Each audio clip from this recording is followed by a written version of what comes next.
अगर इस दुनिया में जाकर किसी ऑर्डिनरी बंदे से तुम सवाल करो ना कि इश्क क्या है, तो बड़ा छोटा सा आपको जवाब देगा, इश्क एक एहसास का नाम है। उससे कहना है कि अगर ये एहसास है तो जब वक्त तब्दील हो जाता है, जब हालात बदल जाते हैं, तो ये एहसास मर क्यों नहीं जाता, ये एहसास खत्म क्यों नहीं हो जाता।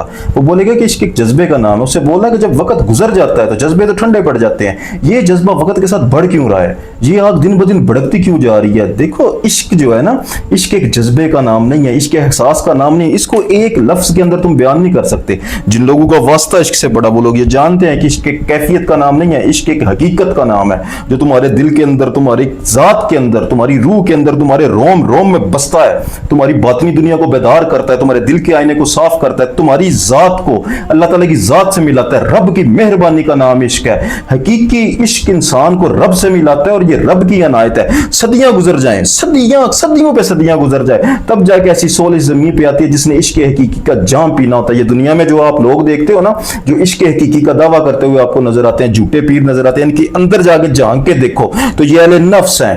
सिर्फ अपने नफ्स की हरारत को इश्क का नाम दिया हुआ है, चंद वजीफे किए हुए, चंद चिल्ले काटे हुए, चिल्ले काट के इसको इसके हकीकी से जो ना वो मिला देते हैं कि हम लोग आशिक लोग हैं, हमें अल्लाह ताला की जात की, रब की मेहरबानी हम पर अता हुई है, हमें ये सारी जो बातें हैं हमारा बेदार हो गया, लेकिन ये हकीकत से इनका दूर दूर तक कोई ताल्लुक नहीं है।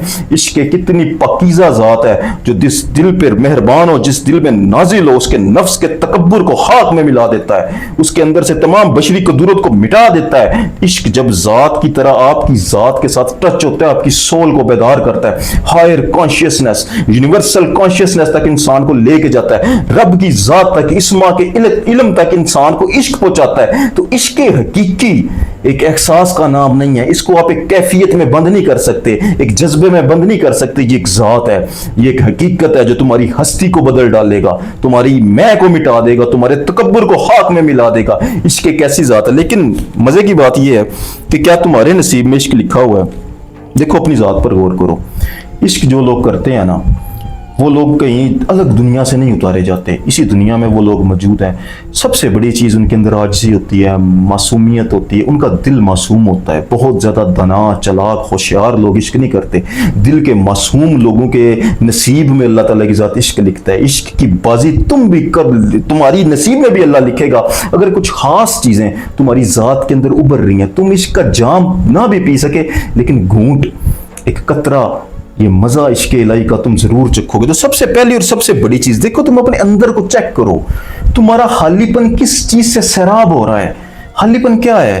देखो इंसान है ना, इंसान इस दुनिया में आके जब कभी भी अपनी आंखें बंद करके अपनी जात को अंदर से फील करता है, तो उसे एक सन्नाटा सुनाई देता है, एक खामोशी, एक अंदर से आवाज आती है, बिल्कुल साइलेंस, खामोशी है, सन्नाटा है, खालीपन है, वो सैराब नहीं हो पा रहा।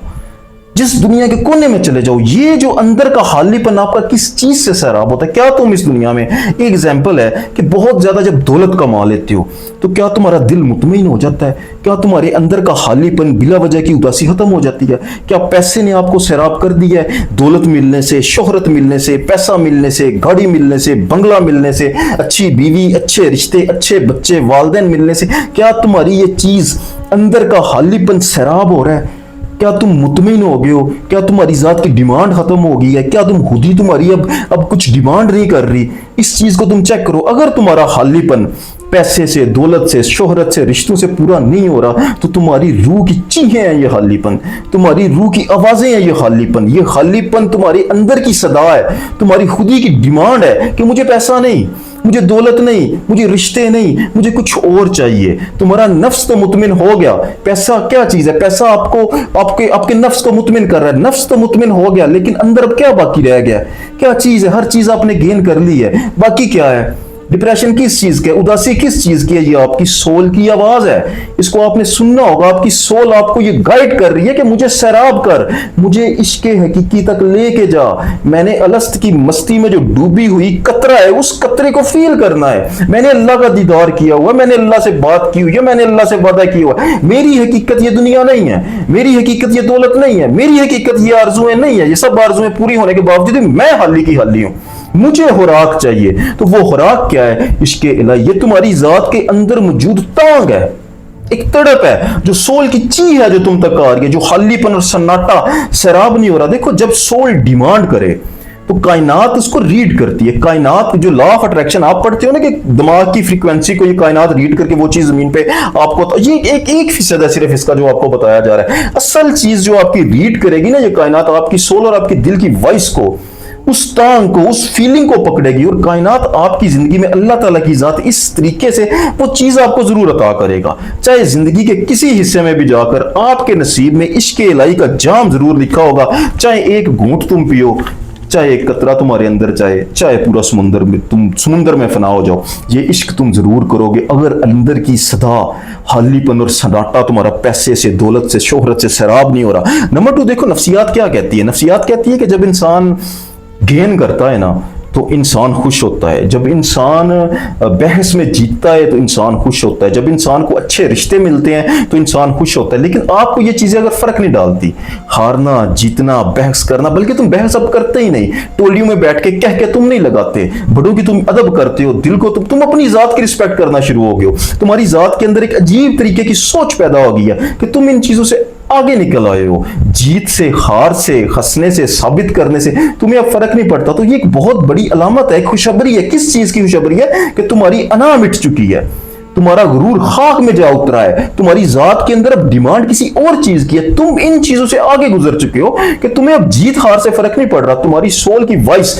डिमांड कुछ और है कि तुम वाकईतन अपनी जात, अपनी खुदी को जानना चाहते हो, तुम शऊर के पीछे भाग रहे हो। तो ये भी एक बहुत बड़ी अलामत है कि अल्लाह ताला की जात ने आपके गुरूर को खाक में मिला दिया हुआ है। जीतने हारने से अब तुम्हें फर्क नहीं पड़ता। तुम ये कहते हो कि ठीक है यार, गलती हो जाती है, मैं भी गलत हो सकता हूं, शायद मैं सारी दुनिया से गलत हूं, सारी दुनिया ठीक है, सब मुझसे अच्छे हैं। वो कहते हैं ना कि बड़ा एक प्यारा किसी सूफी ने शेर लिखा था ना कि बुरा लबन में टुरया ते बुरा लबाना कोई, जद मैं अंदर चाहती पाई मैं तो बुरा ना कोई। तो आपको अपनी जात ही बुरी लगनी शुरू हो जाए कि मेरी जात के अंदर कीना है, बुग़्ज़ है, गफलत है, तो मैं क्या, मेरी हकीकत क्या है। तो ये भी इस बात की बहुत बड़ी अलामत है कि अल्लाह ताला की जात आपके नसीब में। नंबर 3 याद रखना हमेशा कि अगर बार बार आपकी जात के अंदर एक सोच पैदा हो रही है कि अल्लाह कौन है, अल्लाह कैसा है, अल्लाह हमेशा से कैसे है, मेरे परवरदिगार कहाँ मुझे मिलेगा, मेरा उसके साथ कनेक्शन कैसे बहाल हो सकता है। उसके बाद तुम अपनी जात पर भी गौर करते हो कि मैं कौन हूँ, मैं इस दुनिया में क्या कर रहा हूँ, मैं कहाँ से आ गया हूँ, मेरी हकीकत क्या है, मेरी रूह उसके सामने खड़ी थी। ऐसी चीजें जो गैब की चीजें, तुम उसकी तरफ गौर करना शुरू हो गए, तो ये गौर फिक्र भी तुम्हें उस रास्ते पे लेकर जा रहा है। उसके बाद जब ये चीज तुम्हारे अंदर पैदा होगी तो चौथी निशानी ऑटोमेटिकली तुम्हारी जात के अंदर जाहिर होगी कि तुम शऊर की तलाश में निकलोगे। कॉन्शियसनेस, शऊर एक ऐसा मुअम्मा है जिसको कोई दुनिया की ताकत हल नहीं कर पाई कि ये क्या चीज है। साइंस इसको हार्ड प्रॉब्लम बोलती है कि ये कॉन्शियसनेस जो इंसान के अंदर है ये क्या चीज है। शऊर अल्लाह की अता है। इंसान एक बशरी कदूरत में कैद जरूर है, लेकिन बशरी कॉन्शियसनेस इसका पहला दर्जा है। अगर आपको शऊर से मोहब्बत है, उस नुक्ते को तुम परखना शुरू हो गए तो अल्लाह ताला की जात आपको उस जानिब को लेके बढ़ रहा है। तो शऊर इश्क अता करता है, अकल इश्क अता करता है, अकल नहीं, इल्म हकीकी इश्क तुम्हें अता करने वाला है। 5वां देखो, साइकोलॉजी कहती है कि जिंदगी का मकसद अगर सामने ना हो तो इंसान डिप्रेस हो जाता है। अगर जिंदगी बामकसद हो तो डिप्रेशन नहीं होता, और अगर तुम्हारा मकसद ही अल्लाह बन जाए तो जिंदगी में कभी तुम्हें डिप्रेशन ना हो। मतलब इस बात का ये है कि तुम्हारा डोपामिन जो तुम्हारा दिमाग रिलीज करता है उसका सोर्स चेंज हो जाए। अब डोपामिन तुम्हें हासिल नहीं होता मूवीज देख के, ड्रामे देख के, बातें करके, ये सब कुछ करने के बाद आपको डोपामिन नहीं मिलता, खुशी नहीं मिलती, लज्जत नहीं मिलती, सुकून नहीं आता। सुकून आपको सजदे में जाकर आ रहा है, सुकून आपको कुरान में जाके आ रहा है, सुकून आपको औलिया की किताबें पढ़ने से आ रहा है। तो इस बात की अलामत है कि तुम्हें परवरदिगार तुम्हारा किसी रास्ते पे लेके जा रहा है। तो ये इस चीज की अलामतें हैं कि तुम्हारी जात को अल्लाह ताला की जात इश्क अता करेगी।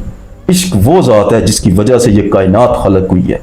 इश्क किया खुद खुदा ने आकाए दो जहां से, तो सबब बना उन दो जातों के दरमियान जब इश्क हुआ तो वो इश्क सबब बना, इस कायनात का आगाज हुआ। अगर इश्क ना होता, इतनी बड़ी हकीकत है, तो ये कायनात ना होती, ना तुम होते, ना मैं होता, ना यहाँ पर बैठ के मैं आपसे बात कर रहा होता और ना आप सुन रहे होते। वजह इश्क है। इश्क एक ऐसी हकीकत है जो कभी भी उसको आप एक कैफियत में कैद नहीं कर सकते। एक एहसास, एक जज्बे का नाम दे देना इश्क की बहुत छोटी तारीफ होगी। आज के लिए इतना ही। जज़ाकल्लाहु खैर।